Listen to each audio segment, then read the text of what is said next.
Dahil sa sunod-sunod na pagkasunog o pagsabog ng mga power bank sa loob ng eroplano, paalala ng airlines na huwag na magdadala ng mga power bank na matataas ang watt-hour or voltage. Inanunsyo nila yan kasabay sa pagsasagawa ng fire drill para sa paghahanda sa dagsa ng mga pasahero.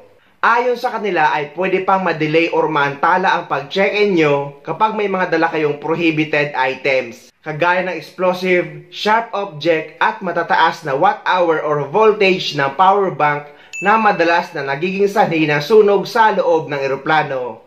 Pero pwede naman daw magdala ng power bank pero hanggang 100 watt-hour lang daw ang limit. Hindi man daw nila na-detect ang mga watt-hour ng bawat power bank pero dapat mga pasahero na lang daw ang dapat na umiwas para hindi maantala ang flight. Paalala naman ng airlines, iwasang magdala ng prohibited item sa hand carry na pwedeng maging dahilan ng delay sa check-in at flight. Kasama dyan ang mataas na voltage ng power banks na pwedeng mag-overheat at umusok. Hindi naman nababasa ng mga x-ray machine yung watt hour kaya dapat you travel responsibly. Dapat ikaw as a passenger, dapat i-check mo yung aking bang power bank ay within limits. Dapat hanggang 100 watt-hours lang ang power bank na bitbit o depende rin sa limit ng airlines. Makikita ito sa mismong power bank.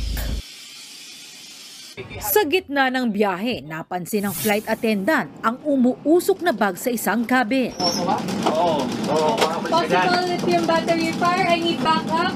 Nang buksan, power bank pala ito na nag-overheat. Mabilis ang inilikas sa mga pasahero. Saka nagsuot ng safety gear ang crew. Ginamitan ito ng fire extinguisher. Sabay dispose sa portable battery. Ang eksenang yan, fire drill lang pala ng isang airline bilang paghahanda sa dagsa ng mga biyahero ngayong Semana Santa. Mabuting alam ng crew at pasahero kung ano ang aksyon sakaling mangyari man ito. Kaya sa mga babiyahe, laging titingnan yung power bank. Dapat hindi lalagpas sa 100 watt-hour yung daladala nyo, kundi pwedeng magkaroon ng aberya o usok tulad nito. Mas maigi na lang guys na sumunod tayo kung ano ang pinapatupad or inaanunsyo ng mga airlines. Dahil kapag may nangyayaring ganito, lahat ng pasahero pati ang flight ay apektado.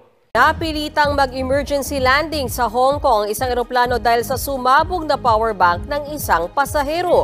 Nasa impapawid ang eroplano nang biglang umusok sa loob ng cabin. Agad dinabisuhan ng crew ang piloto na nagdesisyong mag-landing muna. Papunta sana ang Royal Air Philippines Flight RW602 sa Shanghai, China galing sa Katiklan. Wala namang nasaktan. Wala pang pahayag ang airline. Base sa listahan ng Office for Transportation Security, sa hand carry bags pinapayagang ilagay ang mga power bank. Pero depende pa rin sa airline kung gaano kalaki ang papayagan. Ipinagbabawal naman ito sa mga check-in luggage. Ang power bank ay karaniwang gawa sa lithium-ion batteries na maaring sumabog kapag sobrang taas ng temperatura.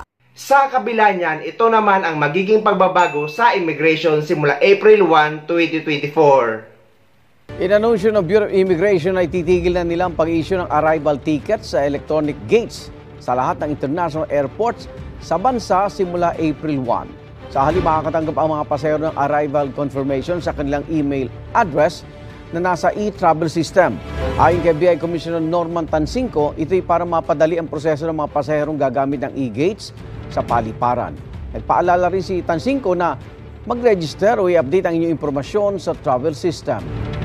Sa mga walang idea kung paano mag-register sa e-travel arrival card at e-travel departure card sa e-travel website at sa e-gov app, ay meron ako mga video tutorial na ilalagay ko sa description ng video na ito para may guide kayo.